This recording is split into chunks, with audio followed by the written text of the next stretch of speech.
Hello friends, welcome to my channel More Education Junction. मैं हूं अंजू श्री मिश्रा और हम आज संस्कृत की पेडोलॉजी पढ़ेंगे जो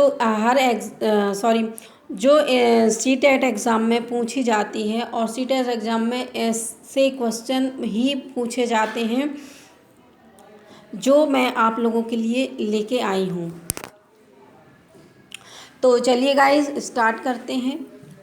क्वेश्चन फर्स्ट।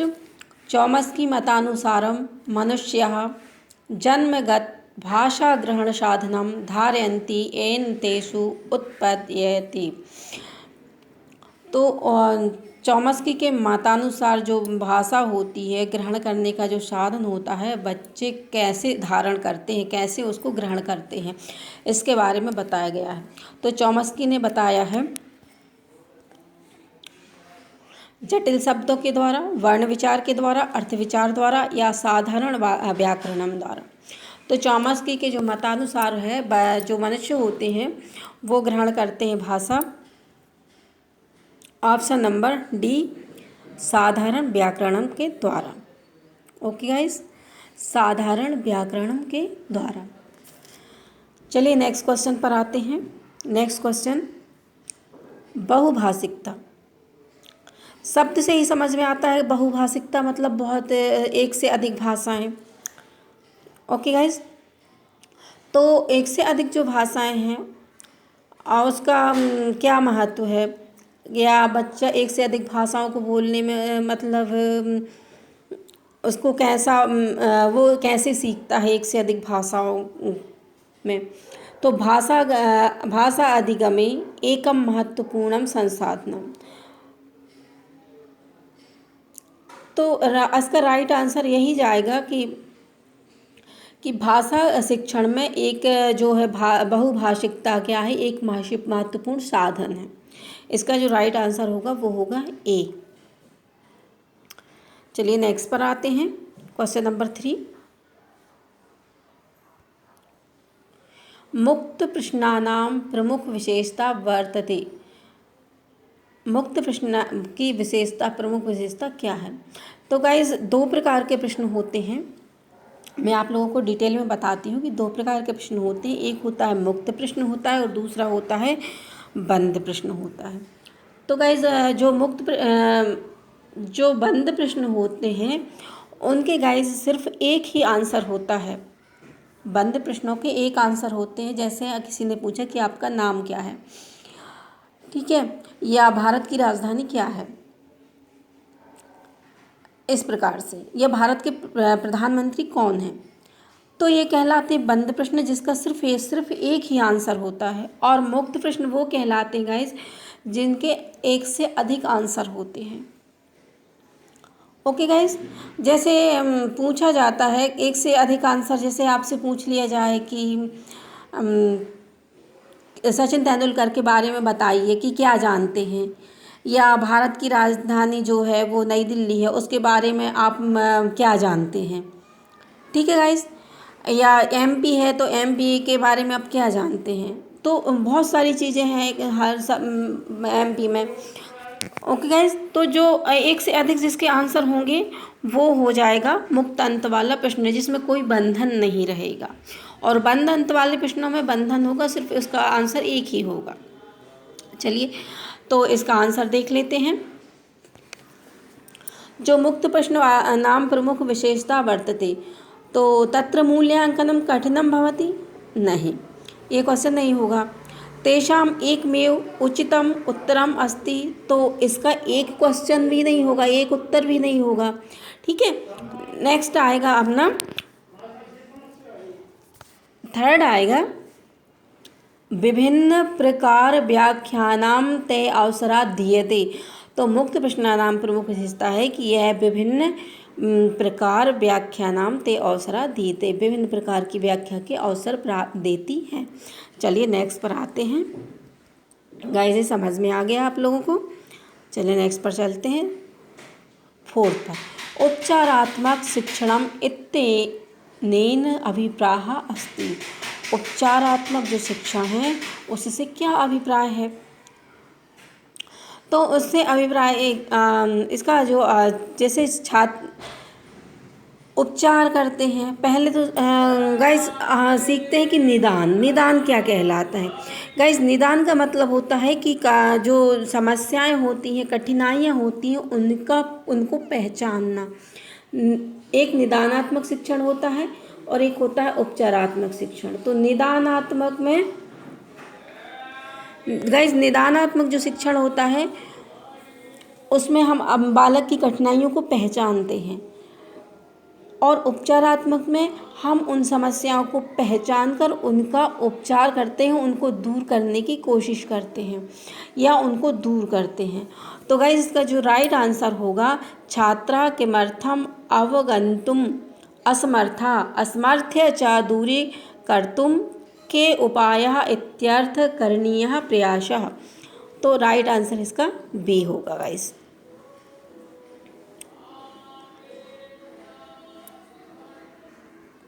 नेक्स्ट पर आते हैं क्वेश्चन नंबर 5 पर। छात्र केंद्रिता कक्षा इत्यनेन कः अभिप्रायः। छात्र केंद्रित जो कक्षा है उसका क्या अभिप्राय है।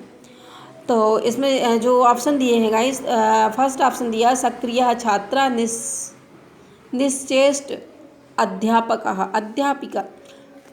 तो गाइस इसमें बोला गया है कि जो छात्र होते हैं वो सक्रिय होते हैं और निश्चेष्ट जो होते हैं वो अध्यापिका होते हैं। तो ऐसा नहीं होता गाइस, ऐसा नहीं होता कि छात्र जो हैं वो सक्रिय रहें और अध्यापक क्योंकि जो सिखाता है उसको तो सक्रिय होना ही पड़ता है। चलिए नेक्स्ट में आते हैं। छात्रः कक्षायाः केंद्रे उपविशति, मतलब छात्र को कक्षा के केंद्र में बिठाल दो, ये भी नहीं होगा कि कक्षा के केंद्र में थोड़ी ना बिठालना है हमको बच्चों को। नेक्स्ट देखते हैं सी, अध्यापकस्य निर्देशनान्तर्गते केचन छात्रः एव अन्य छात्रान् पाठयन्ति। तो छात्रों को गाइस याद रखना, कभी छात्रों को हमको निर्देश नहीं देना है, छात्रों को निर्देश नहीं देना, इसलिए इसका आंसर ए भी गलत रहेगा। इसका आंसर होगा डी, विभिन्न गतिविधि भी छात्र पठन पाठन प्रक्रिया। तो विभिन्न पठन पाठन क्रिया में जो विभिन्न गतिविधि हैं उसमें छात्र को केंद्र में रखना है। ओके गाइस, चलते हैं नेक्स्ट क्वेश्चन देखते हैं। क्वेश्चन नंबर 6 पर आते हैं। अधस्तनेषु कस्मिन् विधौ मातृभाषाया व्यवधानम न अपेक्षते। जो नीचे दिए गए हैं जो वाक्य हैं उसमें कौन सी विधि में मातृभाषा व्यवधान नहीं है। तो उसमें मातृभाषा व्यवधान नहीं है और आपका राइट आंसर होगा प्रत्यक्ष विधि। प्रत्यक्ष विधि में मतलब मातृभाषा की हमें आवश्यकता नहीं पड़ती। कोई भी चीज़, कोई वस्तु है हम प्रत्यक्ष देख रहे हैं उसमें हमको मातृभाषा के जो होती है इसकी आवश्यकता नहीं होती। चलिए नेक्स्ट पर आते हैं। नेक्स्ट क्वेश्चन, उत्पादक कौशलम अस्ति। उत्पादक कौशलम अस्ति, इसमें बताया गया कि जो उत्पादक कौशल है वो क्या है। संभाषणम लेखनम च। तो उत्पादक कौशल जो होते हैं गाइस, जैसे हम किसी भी अपनी बात को या तो बोल के बता सकते हैं या तो लिख के बता सकते हैं, वह कहलाते हैं उत्पादक कौशल। तो कौशल होते हैं 4 प्रकार के गाइस।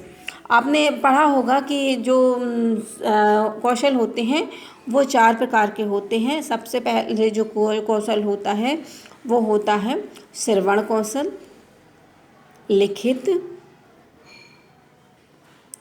भाषण और पठन। ओके गाइस, तो सबसे पहले जो भाषण होते हैं उत्पादन कौशल में जो उत्पादन कौशल होता है वह कहलाता है संभाषण और लेखन। ये दोनों उत्पादन कौशल होते हैं, संभाषण और लेखन। इनके द्वारा ही हम अपने भाव और विचारों को दूसरे को बता सकते हैं, उसको बोलते हैं उत्पादन कौशल। चलिए गाइस नेक्स्ट देखते हैं। भाषा अर्जनेन संबंधम अस्ति। भाषा अर्जन में संबंध है। तो भाषा जो अर्जन है गाइस, देखो भाषा अर्जन भी की जाती है और भाषा सीखी भी जाती है।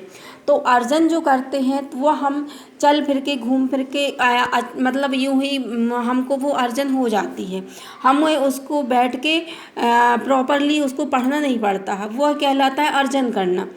तो और जो प्रॉपर बद्ध तरीके से जो सिखाई जाती है वो कहलाती अधिगम, लर्निंग। तो हम लर्निंग सीखते नहीं हैं, हमको अर्जन यूँ ही हमको वो चीज़ बिना किसी प्रयास के हमें मिल जाती है। तो जो हमारी मातृभाषा होती है वह हमें बिना प्रयास के ही मिल जाती है। तो ये भाषा अर्जन संबंध अस्ति, भाषा अर्जन का संबंध किससे है? तो गाइस ऑब्वियसली भाषा अर्जन को जो संबंध है, व्याकरण संबंध तो नहीं होगा, ठीक है।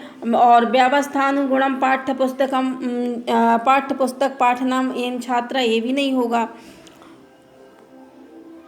और कंठस्थीकरण भी, ये भी नहीं होगा। इसका जो आंसर जाएगा भाषा परिवेश निर्माणेन सहज भाषा अधिग्रहणम। तो भाषा का जो परिवेश होगा उसमें हम भाषा कैसे ग्रहण कर लेंगे? सहज तरीके से, उसे कहते हैं अर्जन। जब हम कोई चीज़ सहज भाव से हासिल करते हैं या वो कहलाता है अर्जन करना। और जब कोई हम चीज़ एक व्यवस्थित, जैसे स्कूल में हम बैठते हैं या विद्यालय जाते हैं, वहाँ हमको बैठ के हमको पढ़ाया जाता है, एक हमारा पाठ्यक्रम होता है, उसके द्वारा हमको पढ़ाया जाता है, तो वो कहलाता है हमारा लर्निंग। चलिए गाइस नेक्स्ट पर आते हैं। क्वेश्चन नंबर 9, त्रिभाषा सूत्रानुसारम प्रथम भाषा भवेत्। क्वेश्चन में पूछा गया है कि त्रिभाषा, तीन भाषा है, तीन भाषा सूत्र में प्रथम भाषा भवेत्, कौन सी तीसरी भाषा? तो गाइस जो तीसरी भाषा होगी वो हमारी होगी मातृभाषा। प्रथम भाषा जो होगी हमारी वो कहलाएगी हमारी मातृभाषा। मातृभाषा या प्रांतीय भाषा ये कहलाएगी हमारी जो होगी प्रथम भाषा। चलिएगा इस नेक्स्ट पर आते हैं। भाषायां निरंतर समग्र मूल्यांकनार्थम कस्योपरि बलम देयम्। गाइस जब हम भाषा का निरंतर जो अभ्यास करते हैं, मूल्यांकन करते हैं, तो उसमें किस पर बल दिया जाता है? तो उस पर बल दिया जाता है शुद्धोच्चारण पर, विभिन्न संदर्भेषु भाषा प्रयोग सामर्थ्यम, उत्तम शब्दावली, परियोजना कार्यम। तो गाइस सबसे जो निरंतर जब हम भाषा का उपयोग करते हैं तो समग्र मूल्यांकनार्थम कस्योपरि बलम दे, तो यह विभिन्न संदर्भेषु भाषा प्रयोग सामर्थ्यम, विभिन्न संदर्भ में बच्चे जो हैं भाषा प्रयोग में सामर्थ्य हो, इस पर हम उनका मूल्यांकन पर बल देते हैं। चलिए गाइस नेक्स्ट पर आते हैं। क्वेश्चन नंबर 11, प्रत्येक भाषायां लिपि वर्तते इयम उक्ति। तो गाइस इसमें बोला है कि प्रत्येक भाषा की लिपि होती है।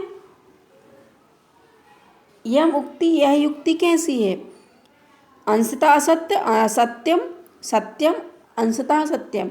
तो गाइस दिस इज राइट है कि प्रत्येक भाषा लिपि वर्तते, तो हर भाषा की एक लिपि होती है। यह यह जो है क्वेश्चन है जो वो सत्य है कि प्रत्येक भाषा की लिपि होती है। इसका राइट ऑप्शन जाएगा सी पर। चलिए नेक्स्ट क्वेश्चन पर आते हैं। क्वेश्चन नंबर 12, प्रत्येक भाषायाः विशिष्ट ध्वन्यः संरचना शब्दावली च सन्ति। प्रत्येक भाषा की विशिष्ट ध्वनि संरचना शब्दावली होती है। भाषायाः एवं विधम वैशिष्ट्यम सूचयति यत्, भाषा और विधि जो होते हैं वैशिष्ट्यम सूचयति यत्, यह क्या सूचना कर, विशिष्ट सूचयति क्या सूचना करते हैं कि भाषा प्रजाति विशिष्ट वर्तते, भाषा यादृच्छिकी वर्तते, भाषा एका कौशल विषया वर्तते, भाषा एका यथा वर्तते। तो इसका गाइस राइट आंसर होगा भाषा यादृच्छिकी वर्तते। राइट आंसर जाएगा बी। चलिए नेक्स्ट पर आते हैं।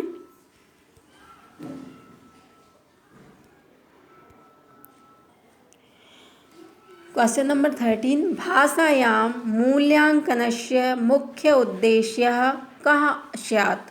भाषा मूल्यांकन का मुख्य उद्देश्य क्या है। तो इसका मुख्य उद्देश्य क्या है कि इसमें 4 ऑप्शन आपको दिए गए हैं।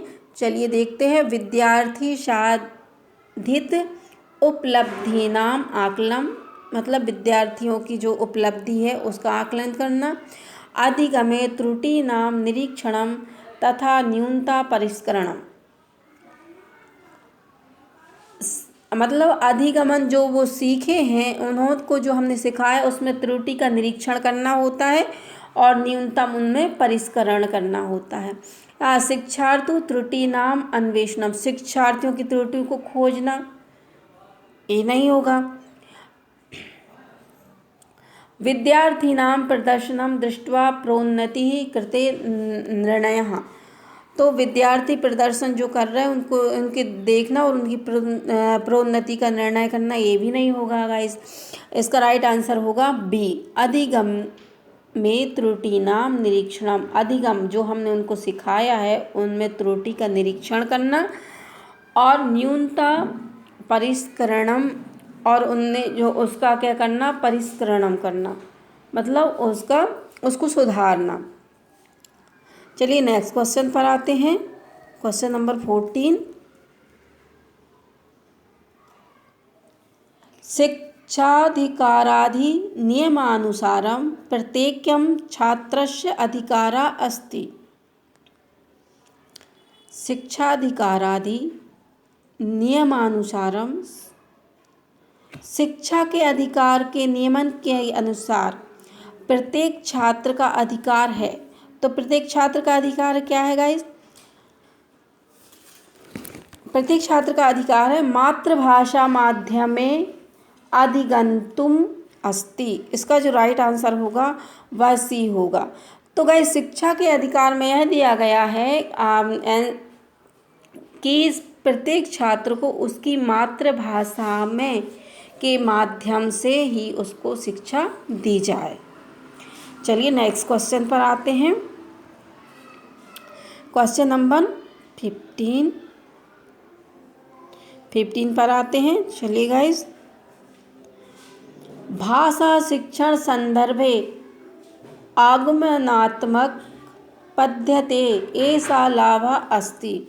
तो भाषा शिक्षण के संदर्भ में जो आगमनात्मक पद्धति है उससे क्या लाभ है। जो आगमनात्मक पद्धति है उससे क्या लाभ है। तो गाइस 2 प्रकार की जो आगमनात्मक और निगमनात्मक 2 प्रकार की पद्धतियाँ होती हैं।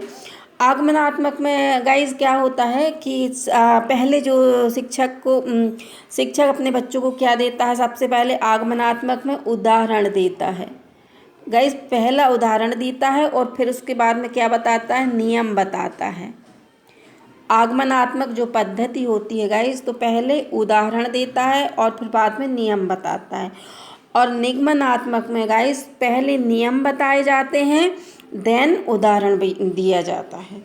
सो गाइस आपसे पूछा गया है कि आगमनात्मक पद्धति में भाषा शिक्षण के क्या लाभ हैं। तो गाइस इसमें देखते हैं।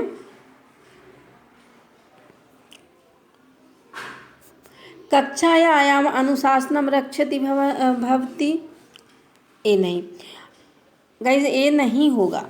विद्यार्थी अल्पे एव समये अधिकम पठितुम शक्नोति, यह आंसर इसका उचित है। क्योंकि विद्यार्थी अल्प एव समय अधिकम, मतलब अल्प थोड़े समय या अधिक समय में वह क्या करते, पठितुम शक्नोति, और पढ़ना सीख जाते हैं। आगमनात्मक विधि में, क्योंकि कुछ विद्यार्थी जो रहते हैं वो टैलेंटेड रहते हैं, होशियार रहते हैं, है ना, तो उनसे वो चीज़ वो कम समय में सीख जाते हैं, लेकिन कुछ विद्यार्थी थोड़ी देर से सीखते हैं, इसलिए उनको अधिक समय लगता है। लेकिन आगमनात्मक विधि में, आगमनात्मक पद्धति में कि यह जो है वह लाभ है। चलिए नेक्स्ट पर आते हैं, क्वेश्चन नंबर 16 पर आते हैं।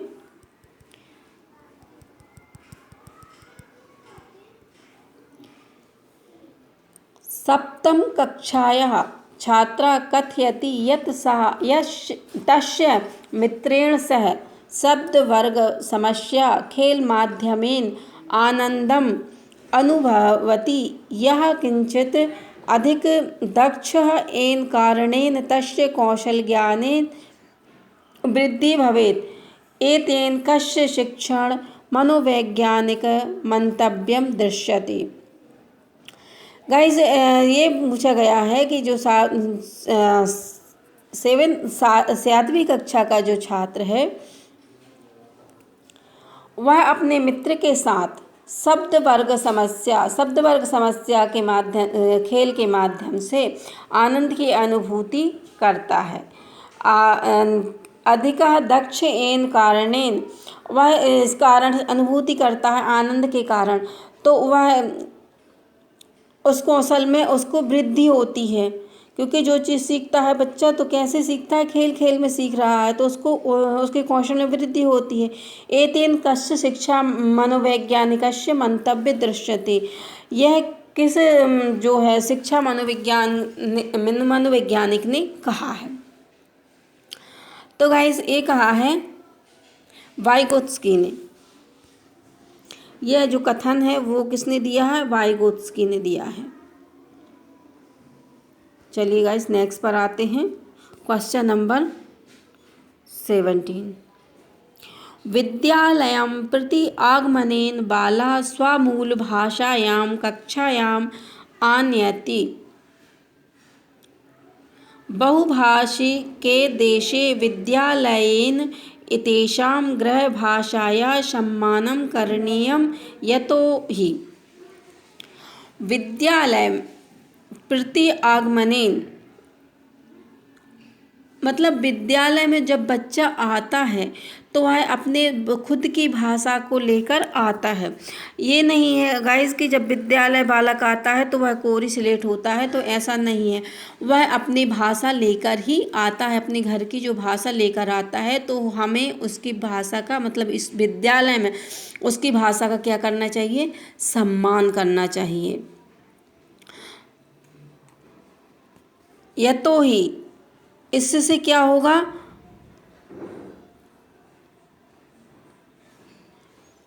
तेषाम अभिज्ञानस्य इदम महत्वपूर्णम अंगम।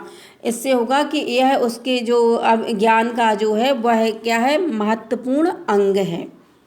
यह आंसर आपका राइट जाएगा, क्योंकि जब बच्चा आता है, स्कूल आता है, फर्स्ट टाइम पर अपने विद्यालय आता है, तो वह अपनी भाषा के साथ कुछ ज्ञान के साथ में ही विद्यालय आता है। ऐसा नहीं है कि वह एक कोरी स्लेट है और कुछ नहीं जानता है, ऐसा नहीं है। तो जो वह भाषा के साथ आता है और विद्यालय में पढ़ता है, तो वह उसका तेषाम अभिज्ञानस्य जो उसका ज्ञान है वह इदम महत्वपूर्ण अंगम, वह उसका महत्वपूर्ण अंग है ज्ञान का। चलिए नेक्स्ट पर आते हैं, क्वेश्चन नंबर 18। डिस्ग्राफिया वर्तते। गाइस हमने पहले भी आप लोगों को ये बता चुके हैं कि जो पढ़ने संबंधी, लिखने संबंधी, पठन संबंधी जो भी डिसीज़ हैं वो हम आप लोगों को पहले बता चुके हैं। सो गाइस डिस्ग्राफिया हमने आप लोगों को बताया, ग्राफ जब हम बनाते हैं तो ग्राफ किससे बनाते हैं, लिखते हैं ना, ग्राफ को बनाते हैं ग्राफ। तो ग्राफ कैसे बनाते हैं, लिख के बनाते हैं ग्राफ ऐसे, ठीक है। तो ग्राफ किससे संबंधित है, लिखने से संबंधित है, ठीक है। तो लिखने से संबंधित है, तो इसका आंसर होगा लिखित भाषा या बोधे भाषागत न्यूनता, यदि भाषा की न्यूनता, लेखन संबंधी कठिनाई या लेखन संबंधी समस्या, डिस्ग्राफिया। आंसर आएगा इसका सी। नेक्स्ट क्वेश्चन देखते हैं। NCF 2005 अनुसारम काल्पनिक चिंतनार्थम एवं च साक्षरता द्वारा ज्ञानार्जनम मन्यते। NCF में दिया गया है कि जब जो बच्चा होता है वो कल्पना और चिंतन करता है, और साक्षरता जो द्वारा वो ज्ञान अर्जन करता है, तो वो किस भाषा से करता है गाइस? शास्त्रीय भाषा से, द्वितीय भाषा से, मातृभाषा से या तृतीय भाषा से? गाइस जब भी हम कोई चिंतन करते हैं, कल्पना करते हैं, है ना, या साक्षरता के द्वारा, तो वह हम क्या करते हैं, हम अपनी भाषा से, जो हमारी मातृभाषा होती है, बच्चा उसी से ही चिंतन करता है। यह जो क्वेश्चन है एग्ज़ाम में कई बार आ चुका है कि चिंतन बच्चा किस भाषा में करता है, तो वह किस में करता है, अपनी मातृभाषा में करता है। चलिए गाइस, लास्ट क्वेश्चन है क्वेश्चन नंबर 20। रचनात्मक शिक्षणेन अभिप्राय अस्ति। रचनात्मक शिक्षण से क्या अभिप्राय है? रचनात्मक शिक्षण से क्या अभिप्राय है? तो गाइस रचनात्मक का मतलब होता है रचना करना, लिखना, है ना, अपने अनुभवों को लिखना, वह कहलाता है रचनात्मक शिक्षण। जैसे हमने बच्चों को पढ़ाया, कोई कहानी पढ़ा दी और बच्चों से बोला कि चलो इसको अपने शब्दों में लिखो, तो बच्चे क्या करते हैं, इसको अपनी भाषा में, अपने शब्दों में लिखते हैं, जो वो समझते हैं उस कहानी को, जैसा उन्होंने समझा वो अपने शब्दों में उसको लिखेंगे। तो यही कहलाता है रचनात्मक शिक्षणेन अभिप्राय। तो इसका जो आंसर जाएगा वह जाएगा गाइस सी पर जाएगा। छात्रा स्वानुभवानुगुणम पाठ्य संबद्ध शब्दपद वाक्यादीनां व्याख्या कुर्वन्ति। ओके गाइस, सो गाइज आप लोगों को मेरा पढ़ाना कैसा लगा, एक क्वेश्चन कैसे लगे, मेरे क्वेश्चन का पैटर्न कैसा लगा, कमेंट्स बॉक्स में लिखिए, और मेरे चैनल को सब्सक्राइब कीजिए, शेयर कीजिए, ताकि दूसरे भी इससे लाभ ले सकें गाइज। और मैं इसकी जो PDF है वो टेलीग्राम चैनल में डाल दूँगी, वहाँ से आप इसको ले लीजिएगा। ओके गाइस, चलिए नेक्स्ट टाइम मिलेंगे फिर दूसरे वीडियो के साथ में, जो और अच्छा हो, जो आप लोगों के एग्ज़ाम में जो क्वेश्चन आए हुए हों, फिर मैं नेक्स्ट संस्कृत पैडोलॉजी लेके आऊँगी। Okay guys, thank you my watching channel.